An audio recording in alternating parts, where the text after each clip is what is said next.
दोस्तों नमस्कार, मैं हूं शिवांग द्विवेदी। हरियाणा में विधानसभा चुनाव के प्रचार का शोर अब पूरी तरह से थम चुका है और अब बारी है 5 अक्टूबर को होने वाले मतदान की। चुनाव प्रचार के आखिरी दिन भारतीय जनता पार्टी बिल्कुल बैकफुट पर नजर हो गई। बिल्कुल ऐसा लग रहा है कि राहुल गांधी ने मैदान मार लिया है, बिल्कुल ऐसा दिख रहा है, क्योंकि चुनाव प्रचार के आखिरी दिन भारतीय जनता पार्टी को एक बहुत बड़ा झटका लगा जब भाजपा के एक बड़े दलित नेता के रूप में जाने जाने वाले अशोक तंवर भाजपा छोड़कर कांग्रेस में शामिल हो गए।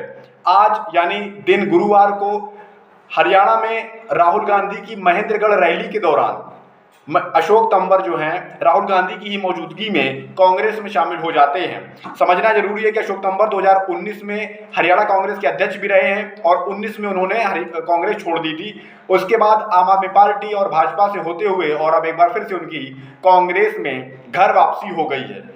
दिलचस्प बात यह है कि अशोक तंवर कांग्रेस में आने से ठीक चंद घंटे पहले भाजपा का हिस्सा थे और भाजपा के प्रत्याशी के समर्थन में दोस्तों वहां प्रचार भी करे आए थे और यहाँ महेंद्रगढ़ में आते हैं और हिस्सा बन जाते हैं भारतीय राष्ट्रीय कांग्रेस का।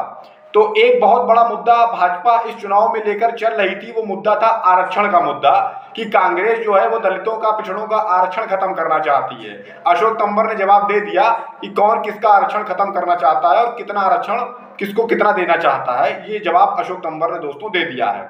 जैसा कि आप जानते हैं, राहुल गांधी ने आरक्षण को लेकर बड़ा बयान देते हुए कहा था अमेरिका में कि जब तक इस देश में असमानता है, भेदभाव है, तब तक आरक्षण हम खत्म नहीं करेंगे। लेकिन भाजपा उनके इस बयान को एक मुद्दा बना ले गई हरियाणा चुनाव प्रचार में।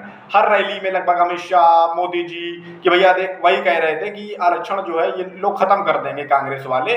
लेकिन यहाँ अशोक तंवर ने जवाब दे दिया है कि आरक्षण खत्म नहीं करेगी कांग्रेस। तो एक बहुत बड़े दलित नेता का अचानक से यूं भाजपा छोड़ देना, ये ना केवल भाजपा के लिए बड़ा झटका है बल्कि बहुजन समाजवादी पार्टी के लिए भी बड़ा झटका है। क्योंकि अगर एक बड़ा दलित नेता अचानक से कांग्रेस में आ जाता है तो भाजपा की बी, सी, डी, ई जितनी भी टीमें हैं उनको भी बड़ा झटका लग जाएगा। क्योंकि जो दलित वोट बैंक थोड़ा बहुत जो इधर उधर खिसकने की जो आशंका थी वो यहाँ से खारिज हो जाती है। अशोक तंवर के आने से एक बड़ा दलित वोट बैंक, भले ही वो चुनाव प्रचार के आखिरी दिन आए हों कांग्रेस में, लेकिन संदेश तो लोगों में चला जाएगा। तो ऐसे में दलितों का जो वोट बैंक है वो किसी भी भाजपा या उसकी अन्य भी किसी भी जो अन्य पार्टी है उनके पास जाने की संभावनाएं बहुत कम है।